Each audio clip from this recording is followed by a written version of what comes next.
तुमने मुझे धोखा दिया है। मैं तुम्हें कभी माफ नहीं करूंगी। बदले की आग सब कुछ जलाकर राख कर देगी। ये रहा द सिंगुलैरिटी सागा सीजन 5 का एक और बेहद तनावपूर्ण, यथार्थवादी, रियलिस्टिक और रोंगटे खड़े कर देने वाला महाखंड। यहाँ कोई जादुई जीत नहीं होगी। 20 गुंडों की भीड़ में से सबूत मिटाना किसी सुपर हीरो का काम नहीं, बल्कि एक मजदूर की खून पसीने की लड़ाई है। इरफान इस बार अपनी जान दांव पर लगाएगा। प्रैक्टिकल दुनिया का सस्ता औजार राघव को फिर धोखा देगा और चंदर को एक ऐसा सुराग मिलेगा जो सीधे राघव की गर्दन तक पहुंचने वाला है। अंधेरी रात, पसीने की बदबू और एक काले वेल्डिंग मास्क के खामोश खौफ को महसूस कीजिए। महागाथा, 20 गुंडों का पहरा, टूटा हुआ कटर और खून की एक बूंद, the guard of 20 goons, the broken cutter और अ ड्रॉप ऑफ ब्लड।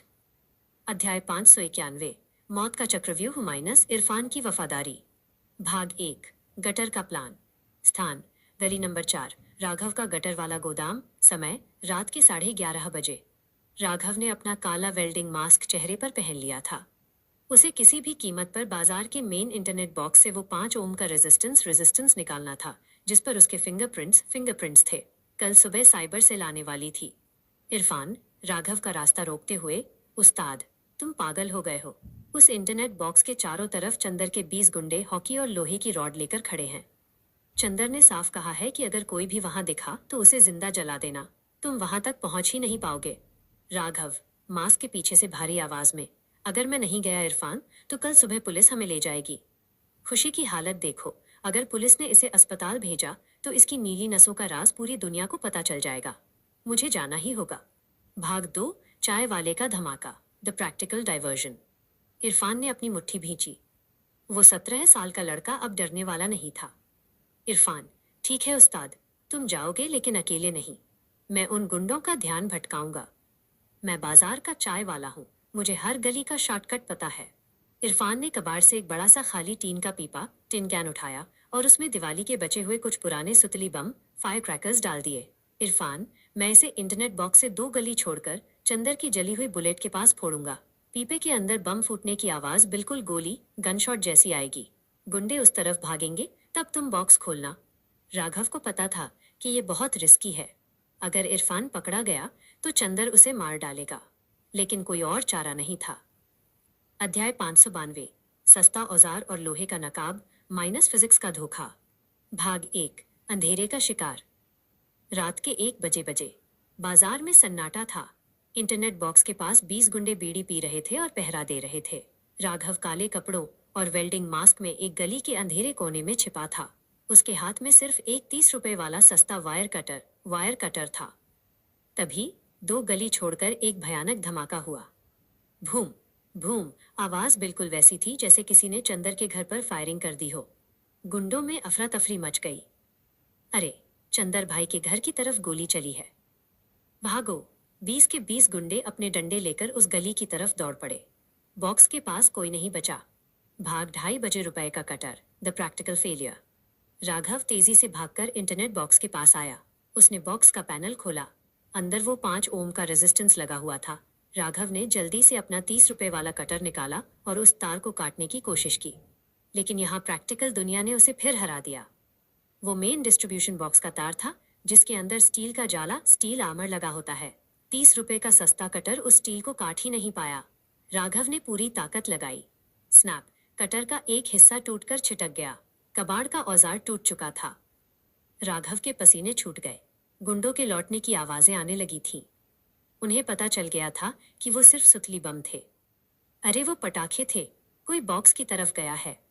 वापस चलो, गुंडे चिल्लाते हुए आ रहे थे। अध्याय 593, खून की एक बूंद, खौफनाक समझौता। भाग 1, नंगे हाथों की कीमत। राघव के पास सिर्फ 10 सेकंड थे।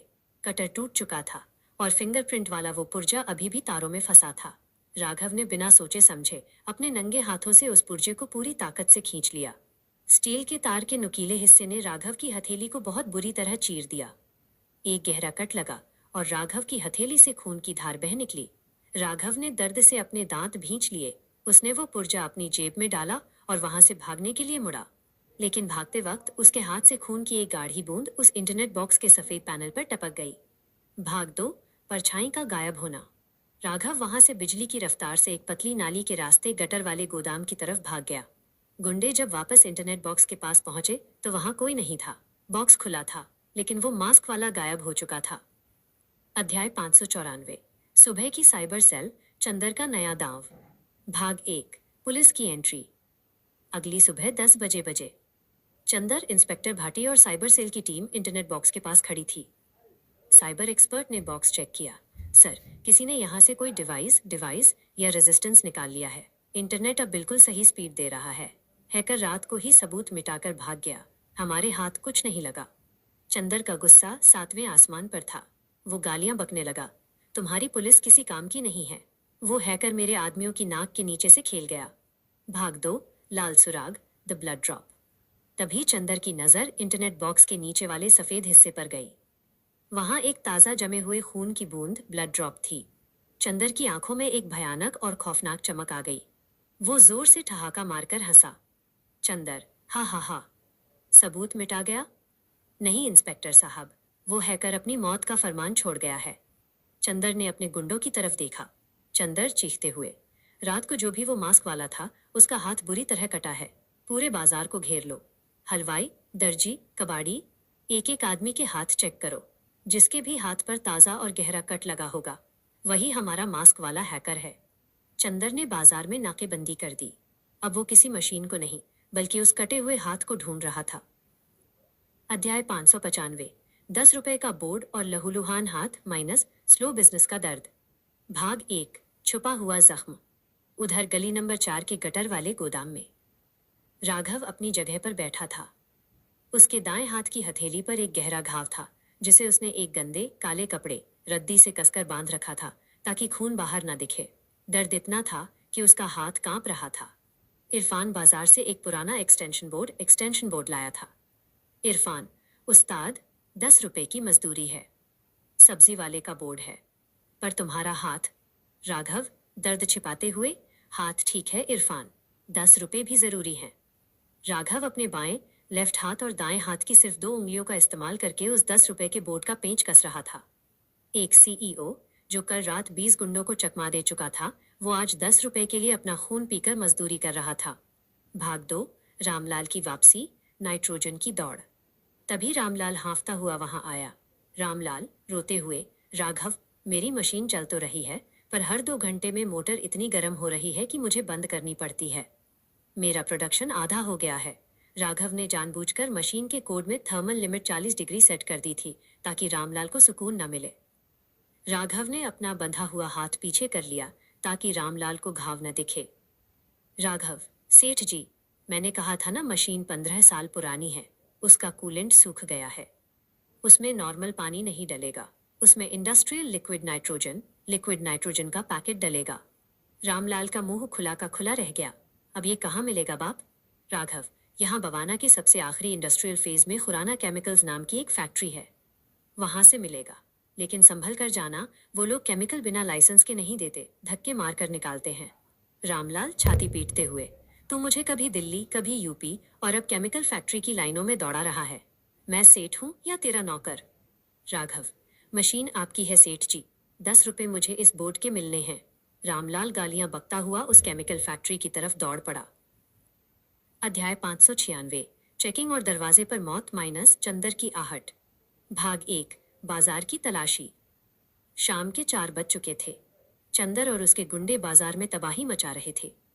वो हर दुकानदार, हर मजदूर के हाथ खींच खींच कर चेक कर रहे थे। हाथ दिखा अपना, पट्टी क्यों बांधी है? चंदर ने एक मजदूर की पट्टी खोली, लेकिन वहां सिर्फ जलने का निशान था। चंदर एक एक दुकान छानता हुआ गली नंबर 4 की तरफ बढ़ रहा था। भाग 2। गटर के बाहर जूतों की आवाज। इरफान बाहर से भागता हुआ आया। इरफान, घबराते हुए, उस्ताद, चंदर आ रहा है। वो सब लोगों के हाथ चेक कर रहा है। उसे खून की बूंद मिल गई है। अगर उसने तुम्हारे हाथ पर बंधा हुआ ये गंदा कपड़ा खुलवा दिया तो तुम्हारी हथेली का वो गहरा कट सब कुछ सच बता देगा। वो बस 2 दुकान दूर है। राघव अपनी जगह पर खड़ा हो गया।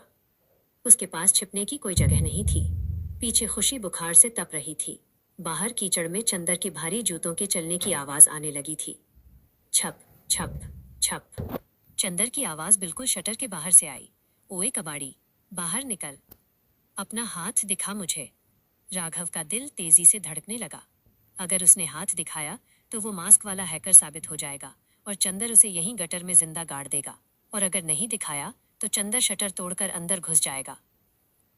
क्या आप चाहेंगे कि राघव इस खौफनाक स्थिति चंदर के हाथ चेक करने से बचने के लिए कोई बहुत ही दर्दनाक और प्रैक्टिकल जुगाड़ करे, जैसे अपने हाथ को किसी मशीन या कबाड़ में सबके सामने जानबूझकर फंसाना ताकि कट का असली कारण छिप जाए? बताइए, मैं कहानी को किस दिशा में आगे बढ़ाऊं? यहाँ द सिंगुलैरिटी सागा सीजन 5 का एक और बेहद खौफनाक, यथार्थवादी, रियलिस्टिक और रोंगटे खड़े कर देने वाला महाखंड है।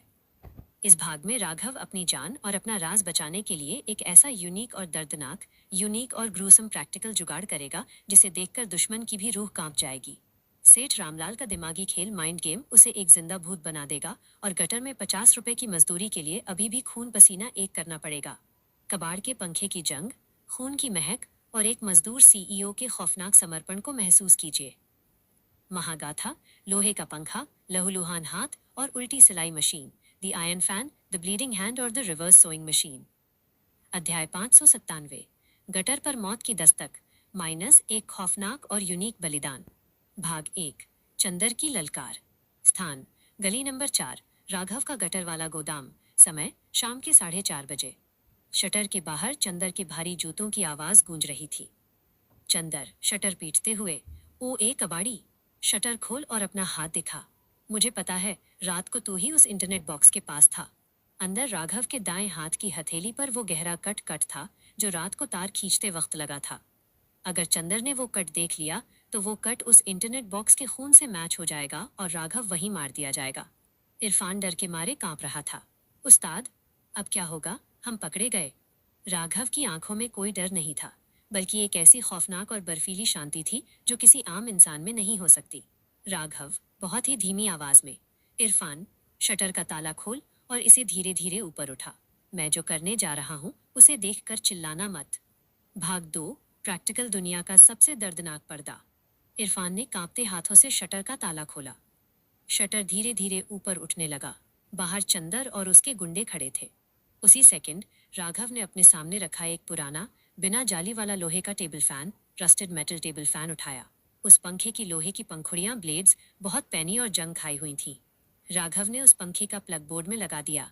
पंखा व्हर की आवाज के साथ पूरी रफ्तार से घूमने लगा।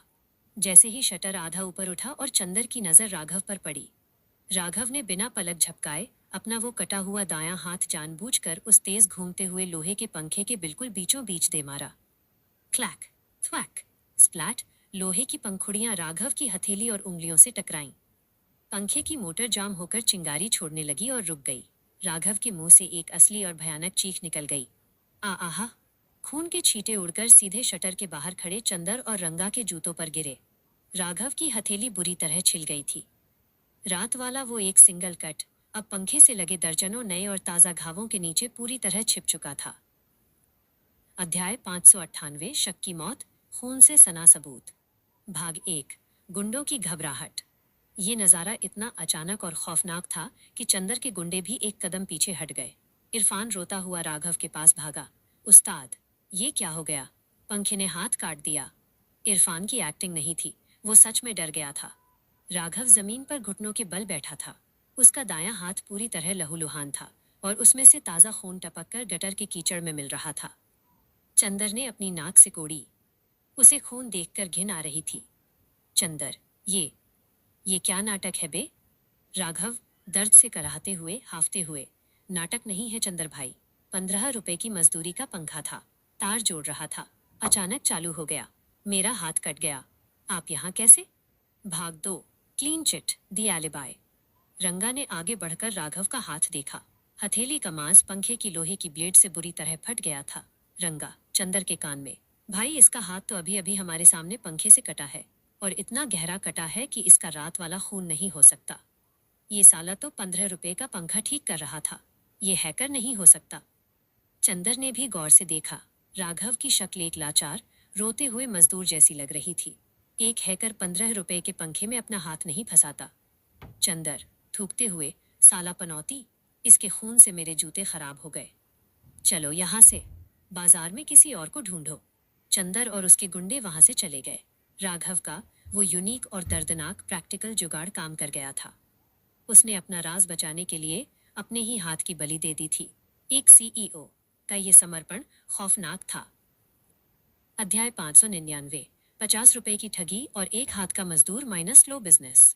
भाग 1, नीम का लेप और दर्द। चंदर के जाते ही इरफान ने तुरंत शटर गिरा दिया। उसने अपनी शर्ट फाड़कर राघव के बहते हुए खून पर बांधी और ऊपर से नीम का लेप लगा दिया।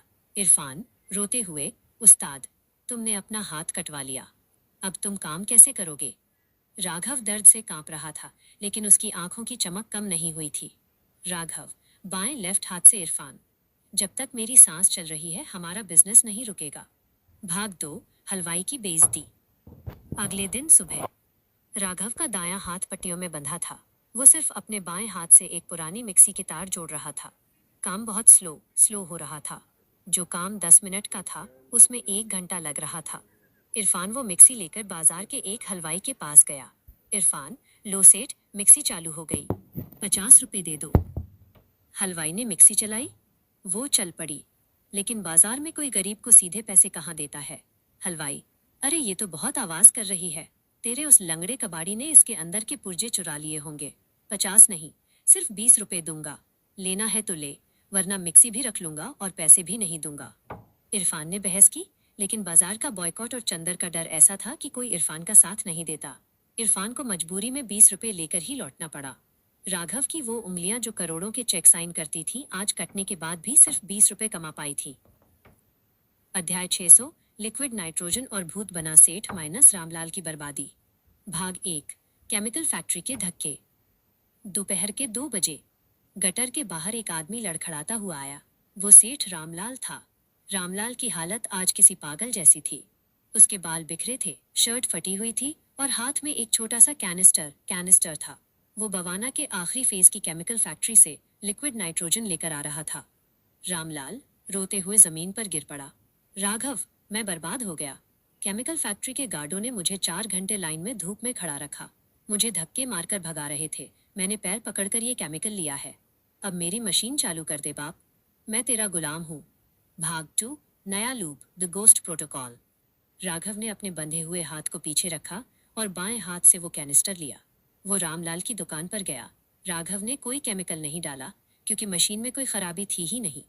उसने बस 2 बूंद पानी मोटर पर डाल दिया, जिससे छन की आवाज आई और मशीन के सॉफ्टवेयर से थर्मल लिमिट हटा दी। राघव शांत आवाज में, सेठ जी, कूलेंट डल गया है, मशीन अब चलेगी। रामलाल ने मशीन के पैर छू लिए, लेकिन राघव का दिमागी खेल अभी खत्म कहाँ हुआ था। राघव ने कीबोर्ड पर जाते जाते एक नया कोड डाल दिया था। If day equals 3, trigger underscore error, alignment shaft broken. Raghav, पर सेठ जी, इसकी अलाइनमेंट शाफ्ट घिस गई है। 3 दिन बाद ये भयंकर आवाज करेगी और टूट जाएगी। तब आपको नया शाफ्ट लेने कश्मीरी गेट के ऑटो पार्ट्स बाजार जाना पड़ेगा। रामलाल ने जैसे ही कश्मीरी गेट सुना, वो वहीं बेहोश होकर जमीन पर गिर पड़ा। रामलाल का दिमाग अब इस टॉर्चर को सह नहीं पा रहा था। वो बाजार में एक भूत की तरह हो गया था, जिसे सिर्फ मशीन की आवाजें और दिल्ली के बाजारों के नाम डरा रहे थे। अध्याय 601, रिवर्स पोलैरिटी, मास्क वाले का बायां हाथ। भाग 1, नया शिकार माइनस दर्जी।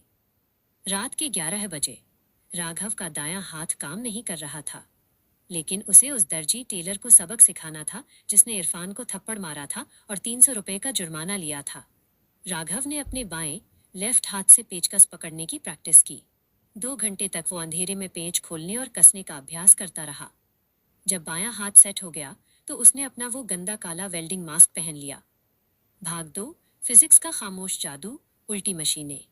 राघव अंधेरे में दर्जी की बंद दुकान के पीछे गया। दर्जी की दुकान में 5 बड़ी इंडस्ट्रियल इलेक्ट्रिक सिलाई मशीनें, सोइंग मशीन्स लगी थी, जिनसे कल सुबह 500 स्कूल यूनिफॉर्म सिलकर जानी थी। राघव ने बाहर लगा मेन पावर फेज का मीटर बॉक्स खोला। उसने कोई तार नहीं काटा। उसने सिर्फ फेज और न्यूट्रल के तारों को आपस में बदल दिया। रिवर्स पोलैरिटी और कैपेसिटर के कनेक्शन उल्टे कर दिए। यह प्योर फिजिक्स थी। कल सुबह जब दर्जी के कारीगर मशीनें चलाएंगे तो मोटर आगे घूमने के बजाय पीछे रिवर्स घूमेगी। सुई कपड़ा सिलने के बजाय कपड़े को फाड़ देगी और धागा उलझकर मोटर को जाम कर देगा। मास्क वाला सीईओ अपने बाएं हाथ से एक प्रैक्टिकल और खौफनाक डिजाइन बनाकर वापस गटर के अंधेरे में समा गया। कल सुबह उस दर्जी की दुकान में कपड़े नहीं, उसकी इज्जत फटेगी। कहानी का विश्लेषण, प्रैक्टिकल सस्पेंस, यूनिक और खौफनाक बचाव। राघव ने अपना राज छिपाने के लिए अपना हाथ सचमुच चलते हुए लोहे के पंखे में फंसा दिया। ये एक मास्टरमाइंड की एक्सट्रीम लिमिट है। स्लो और जीरो बिजनेस, 50 का काम 20 में हो रहा है। राघव का एक हाथ बेकार है, जिससे काम और धीमा स्लो हो गया है। माइंड गेम का टॉर्चर, रामलाल केमिकल फैक्ट्री के धक्के खाकर बेहोश हो गया। राघव उसे मानसिक रूप से तोड़ रहा है। No magic, only science. दर्जी की मशीनों को हैक करने के लिए राघव ने रिवर्स पोलैरिटी का प्रैक्टिकल इस्तेमाल किया, जिससे मशीनें उल्टी घूमेंगी। अगले एपिसोड में सुबह दर्जी की दुकान में हाहाकार मचेगा। सारी स्कूल यूनिफॉर्म फट जाएंगी। दर्जी रोता हुआ चंदर के पास जाएगा। उधर बाजार का एक नया आदमी, शायद कोई पुराना इंजीनियर या कबाड़ी, राघव की इस उल्टी साइंस को समझ जाएगा और राघव के मास्क तक पहुंचने की कोशिश करेगा। क्या आप चाहेंगे कि कहानी में अब कोई दिमागी टक्कर देने वाला नया किरदार राइवल आए, जो राघव की इस फिजिक्स को डिकोड कर सके? ये रहा द सिंगुलैरिटी सागा, सीजन 5 का एक और बेहद यथार्थवादी, धीमा और रोंगटे खड़े कर देने वाला महाखंड। जैसा आपने कहा है, अब कहानी में एक बुद्धिमान, इंटेलिजेंट आदमी की एंट्री होगी। ये आदमी कोई गुंडा नहीं है, बल्कि एक ऐसा शातिर दिमाग है जो राघव की फिजिक्स को पढ़ सकता है। राघव का स्लो बिजनेस अभी भी 10-20 रुपए पर अटका रहेगा। एक हाथ कटने की वजह से राघव की मजदूरी और भी स्लो हो गई है। और कल रात के रिवर्स पोलैरिटी वाले दिमागी खेल का भयानक अंजाम आज सुबह दर्जी की दुकान में दिखेगा। मशीनों के तेल, फटे हुए कपड़ों और 2 जीनियस दिमागों की खामोश टक्कर को महसूस कीजिए। महागाथा, उल्टी मोटर, 10 रुपए का पेज और एक शातिर दिमाग की entry, the reverse motor, the 10 rupees screw और एंट्री ऑफ अ मास्टरमाइंड। अध्याय 602, रिवर्स पोलैरिटी का कहर माइनस दर्जी की बर्बादी। भाग 1, उल्टी सुई, द रिवर्स नीडल। स्थान, बाजार, दर्जी की दुकान। समय, सुबह के 9 बजे। दर्जी की दुकान में 5 कारीगर बैठे थे। आज सुबह 10 बजे एक बड़े स्कूल की 500 यूनिफॉर्म की डिलीवरी जानी थी। सारा कपड़ा मशीनों पर लगा हुआ था। दर्जी चिल्लाते हुए, जल्दी हाथ चलाओ, 1 घंटे में सारा माल तैयार चाहिए। कारीगरों ने एक साथ अपनी इंडस्ट्रियल इलेक्ट्रिक सिलाई मशीनों के पैडल दबाए। लेकिन रात के अंधेरे में मास्क वाले राघव ने मेन मीटर बॉक्स में कैपेसिटर और फेज के तार आपस में बदल दिए थे। Reverse polarity. जैसे ही मशीनों में करंट दौड़ा, उनकी भारी मोटरें आगे फॉरवर्ड घूमने के बजाय फुल स्पीड में पीछे रिवर्स घूमने लगी। सिलाई मशीन की सुई ऊपर नीचे होने के बजाय उल्टी दिशा में कपड़े को खींचने लगी। TRRR, RIPPP, snap. 5 सेकंड के अंदर भयानक हाहाकार मच गया। मशीनों की सुइयां टूटकर कारीगरों के चेहरों के पास से गुजरी। धागे मोटर के अंदर बुरी तरह उलझ कर जाम हो गए। और सबसे खौफनाक बात, स्कूल यूनिफॉर्म के वो 500 महंगे कपड़े जिन्हें सिलना था, वो सुई के उल्टे चलने से बुरी तरह फट गए, टॉर्न अपार्ट। भाग 2, सरेआम बेइज्जती। कारीगर डर कर पीछे हट गए।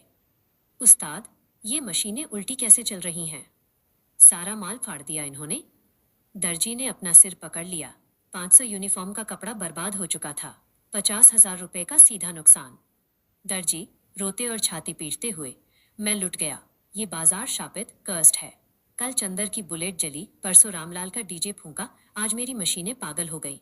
ये कोई मास्क वाला भूत है जो हमें बर्बाद कर रहा है। अध्याय 603, 10 रुपए का पेंच और कटा हुआ हाथ माइनस स्लो बिजनेस की लाचारी। भाग 1, एक हाथ का मजदूर। उधर गली नंबर 4 के गटर वाले गोदाम में, बाजार के इस हाहाकार से दूर, राघव जमीन पर बैठा था।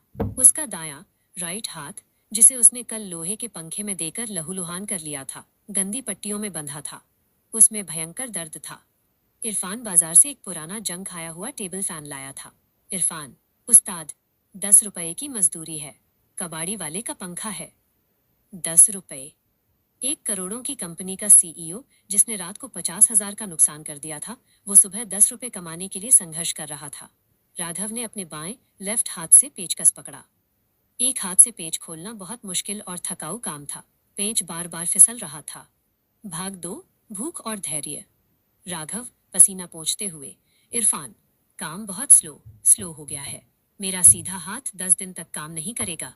हमें जो भी 10-20 रुपए का काम मिले वो छोड़ना मत। खुशी की दवाइयाँ लानी हैं। इरफान की आंखों में आंसू आ गए। उस्ताद, तुम इतने बड़े हैकर हो, तुम चाहो तो चंदर के बैंक अकाउंट उड़ा सकते हो, फिर हम इन 10 - 10 रुपए के लिए क्यों कीचड़ छान रहे हैं? राघव पेचकस घुमाते हुए ठंडी आवाज में, चोरी करने वाला चोर कहलाता है इरफान। मैं सिस्टम का डिजाइनर हूँ। जब तक मैं अपनी मेहनत के 10 रुपए नहीं कमाऊंगा, मुझे इस बाजार की जमीन की असली कीमत समझ नहीं आएगी। दुश्मन को हराने से पहले मुझे इस गरीबी को जीना होगा। अध्याय 604, एक जीनियस की एंट्री माइनस इंजीनियर रजा का दिमाग। भाग 1, चंदर का नया दांव। दोपहर के 12 बजे दर्जी रोता हुआ चंदर के पास पहुंचा। चंदर का दिमाग फटने को हो रहा था। बुलेट, तिजोरी, डीजे और अब मशीनें उल्टी चल रही हैं। पुलिस की साइबर सेल भी कोई कटा हुआ हाथ नहीं ढूंढ पाई थी, क्योंकि राघव ने पंखे में हाथ देकर घाव बदल लिया था। तभी चंदर के ऑफिस में एक आदमी दाखिल हुआ। इसकी उम्र करीब 55 साल थी। बाल सफेद, आंखों पर मोटा चश्मा और हाथ में एक पुरानी डायरी। इसके कपड़े मामूली थे, लेकिन इसकी चाल में एक अजीब सा आत्मविश्वास था। ये था इंजीनियर रजा। रजा 20 साल पहले बाजार का सबसे बड़ा इंडस्ट्रियल इंजीनियर था, लेकिन शराब की लत और एक हादसे के कारण वो अब कबाड़ के सर्किट बोर्ड ठीक करने का काम करता था। वो गुंडा नहीं था, लेकिन वो मशीनों की भाषा, फिजिक्स एंड इलेक्ट्रॉनिक्स किसी भी आम हैकर से बेहतर समझता था। चंदर झुंझलाते हुए, आ गया रजा, जा जाकर देख उस दर्जी की मशीनें उल्टी क्यों चल रही हैं। ये कोई भूत प्रेत है क्या? भाग 2, शर्लॉक होम्स वाली नजर। रजा दर्जी की दुकान पर गया। उसने फटे हुए कपड़े देखे। फिर वो बाहर मीटर बॉक्स के पास गया। उसने अपनी डायरी से एक मल्टीमीटर निकाला। उसने कोई तार नहीं खोला, सिर्फ मीटर से वोल्टेज चेक किया। रजा के होठों पर एक बहुत ही शातिर और इम्प्रेस्ड मुस्कान आ गई। रजा हंसते हुए, भूत? चंदर, तुम सब अनपढ़ गंवार हो। ये कोई भूत नहीं है। चंदर गुस्से में, तो क्या है ये? रजा ने एक पेचकस से कैपेसिटर के तार वापस सीधे कर दिए और मशीनें वापस सही फॉरवर्ड चलने लगी। रजा, इसे रिवर्स पोलैरिटी कहते हैं चंदर। जिसने भी ये किया है वो कोई मामूली गली का मैकेनिक नहीं है। वो इंडस्ट्रियल डायनामिक्स का मास्टर है। उसने बिना कोई तार काटे सिर्फ कनेक्शन पलटकर तुम्हारी मशीनों को तुम्हारा ही दुश्मन बना दिया। अध्याय 605, पहली सुराग माइनस बाएं हाथ की गलती। भाग 1, रजा की गहरी डिडक्शन। रजा ने मीटर बॉक्स के अंदर लगे हुए उन तारों को बहुत ध्यान से देखा जिन्हें रात को राघव ने जोड़ा था।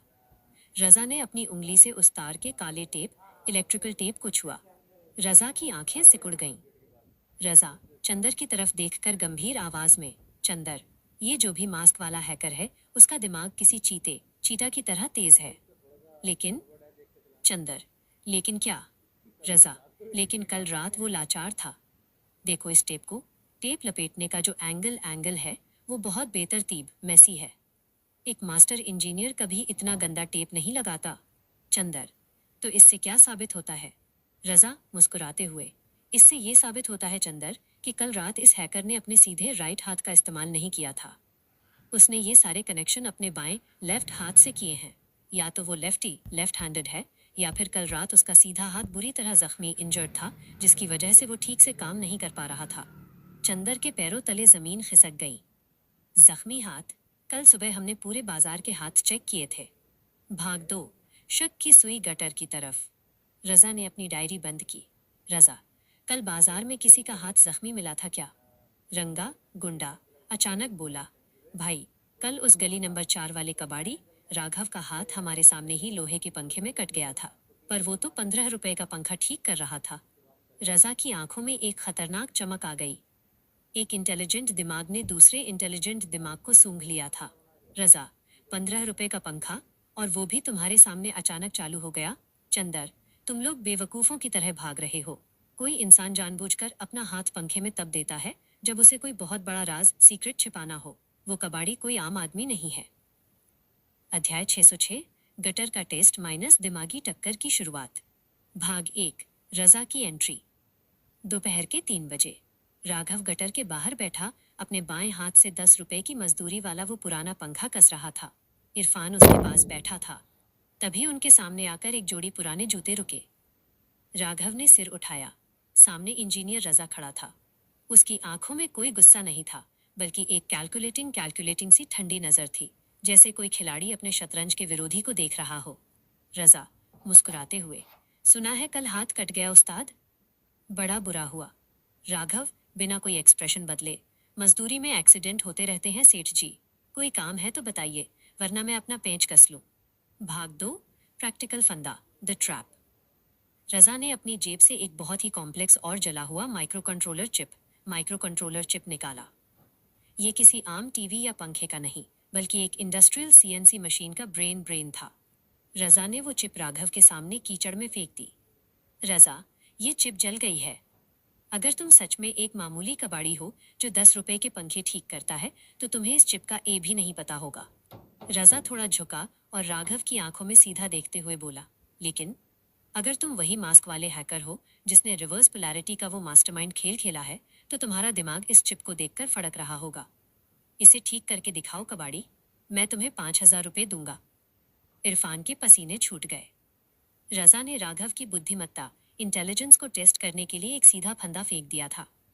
अगर राघव ने वो चिप ठीक कर दी तो रजा को 100% यकीन हो जाएगा कि यही वो मास्क वाला हैकर है, और अगर नहीं की तो 5,000 रुपए हाथ से जाएंगे और रजा का शक फिर भी बना रहेगा। दो जीनियस दिमागों के बीच अब कोई हाथापाई नहीं, बल्कि एक साइलेंट और खौफनाक शतरंज, साइलेंट चेस का खेल शुरू हो चुका था।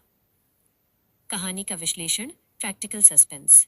The intelligent rival, engineer Raza की एंट्री ने कहानी का लेवल बढ़ा दिया है। वो गुंडा नहीं है, वो राघव के फिजिक्स और लॉजिक को डिकोड कर सकता है। स्लो बिजनेस, राघव अभी भी 10-10 रुपए के लिए तरस रहा है। कोई शॉर्टकट नहीं है। शर्लॉक डिडक्शन, रजा ने टेप की गंदगी देखकर पता लगा लिया कि काम बाएं हाथ से हुआ है। ये बहुत ही ब्रिलियंट और रियलिस्टिक मोड है। द साइलेंट ट्रैप, रजा ने राघव के सामने एक इंटेलेक्चुअल टेस्ट रख दिया है। एक सीईओ अपने हुनर को छिपाने में बहुत मुश्किल महसूस करता है। अगले एपिसोड में क्या राघव उस चिप को ठीक करेगा या एक बेवकूफ कबाड़ी बनने का नाटक करेगा?